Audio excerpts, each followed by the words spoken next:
स्वागत. पाहूयात आजच्या ताज्या घडामोडी. ग्रामीण भागातील यात्रा व ग्रामीण संस्कृतीचे प्रतीक आहेत. ग्रामीण खेळांना प्रोत्साहन देण्यासाठी आपल्या तरुणांनी कुस्ती स्पर्धा आयोजित केली आहे. ही अभिमानाची गोष्ट आहे, असे प्रतिपादन युवक काँग्रेसच्या सरचिटणीस राहुल जारकीहोळी यांनी बुवाची सौंदती येथे केले. बुवाची सौंदती येथील सुगंधादेवी यात्रेनिमित्त महावीर मोहिते फॅन क्लबने आयोजित केलेल्या कुस्ती स्पर्धेचे उद्घाटन प्रसंगी ते बोलत होते. या कार्यक्रमात महावीर मोहिते यांनी सांगितले की आजचे तरुण अनेक दुर्गुणांना बळी पडत आहेत. त्यांनी व्यसनांना बळी न पडता मजबूत शरीरयष्टी बाळगावी आणि खेळांमध्ये सहभागी व्हावे असे सांगितले. महाराष्ट्र केसरी सिकंदर शेख यांनी 5 लाखाचे प्रथम पारितोषिक पटकावले.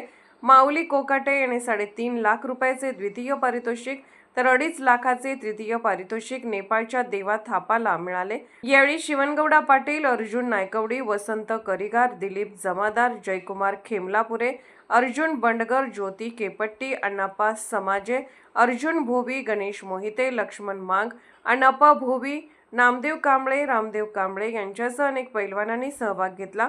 पैलवान संभाजी सुडके यांनी स्पर्धेचे सूत्रसंचालन केले. विष्णू शिंगाडे, SB न्यूज, येडूर. राजकीय, सामाजिक, आर्थिक असा सर्व घडामोडींचा आढावा पाहायला विसरू नका SB न्यूज चॅनल आणि नक्कीच सबस्क्राईब करा.